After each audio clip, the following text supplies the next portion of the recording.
మీనరాశి పూర్వాభాద్రాపాదం ఉత్తరాభాద్ర రేవత్యాంతం మీనం పరాభవనామ సంవత్సరంలో 2026 ఫలితాలు కనుక చూసినట్లయితే ఆదాయం 14, వ్యయం 11, రాజపూజ్యం 7, అవమానం 2 విశేషమైనటువంటి ఫలితాలు ఇక్కడ గోచరిస్తున్నాయి. ఆదాయము 14 కంటే ఎక్కువగా ఉంది, రాజపూజ్యం ఎక్కువగా ఉంది. ఇంకా అంతకన్నా కావాల్సిందేముంది, మనకి 2 వచ్చేసినాయి. కాబట్టి చాలా గొప్ప అనుకూల ఫలితాలు ఉన్నాయి. అత్యద్భుతమైనటువంటి ఆదాయం ఉంది. ఆదాయం కంటే ఖర్చు తక్కువగా ఉన్నప్పుడు ధనలాభం బాగుంటుంది. రాజపూజ్యం చాలా శుభప్రదంగా ఉంది, అవమానం అత్యల్పంగా ఉంది.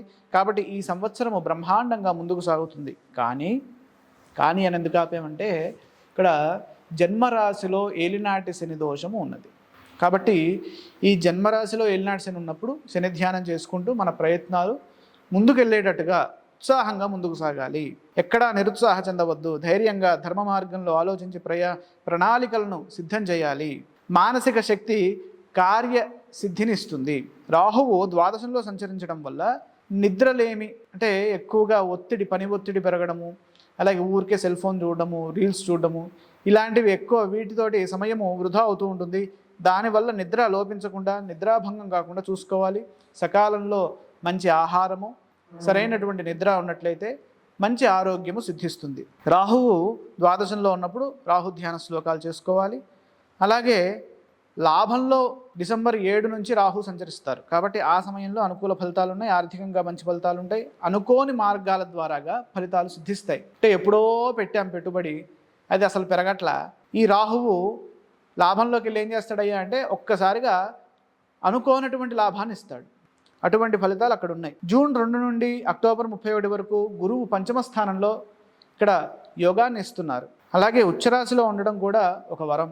పలు మార్గాల్లో విజయాలు సొంతమవుతాయి. ఎంత ప్రయత్నం చేస్తే అంతకు రెట్టించినటువంటి శుభ ఫలితాలు గోచరిస్తున్నాయి. బుద్ధి విశేషంగా పనిచేస్తుంది. ప్రతిభతో పనిచేయడం ద్వారా సరైన గుర్తింపు పొందుతారు. కీలకమైన సమస్యల నుండి తెలివిగా బయటపడతారు. సంతానాభివృద్ధికి సంబంధించినటువంటి విషయాల్లో మంచి ఫలితాలు ఉంటాయి. విద్యార్థుల శ్రమ ఫలిస్తుంది. ఆశించిన ఫలితాలు సాధిస్తారు. విజ్ఞానవంతమైనటువంటి విద్య లభిస్తుంది. అలాగే సంస్కారవంతమైనటువంటి జీవితం కొనసాగుతుంది. ఈ సమయంలో పెట్టుబడులు లాభాన్ని ఇస్తాయి.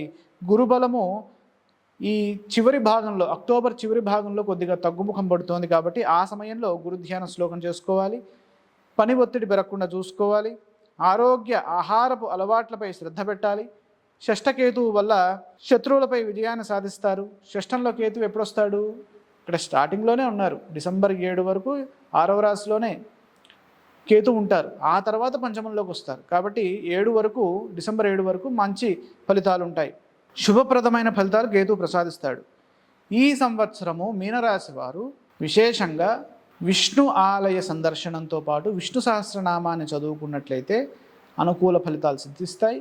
దాంతోపాటు ఏలినాటి శని దోషం తొలగడానికి శని ధ్యాన శ్లోకాన్ని తప్పనిసరిగా చదువుకున్నట్లయితే అనుకూల ఫలితాలు ఉంటాయి. ఇక్కడ గమనించినట్లయితే ఈ సంవత్సరము ద్వాదశ రాశులకి ఏదో ఒక విధంగా గురుబలము సిద్ధిస్తోంది. కాబట్టి ఈ సంవత్సరము అన్ని రాశుల వారికి దైవ బలము అనుగ్రహిస్తోంది.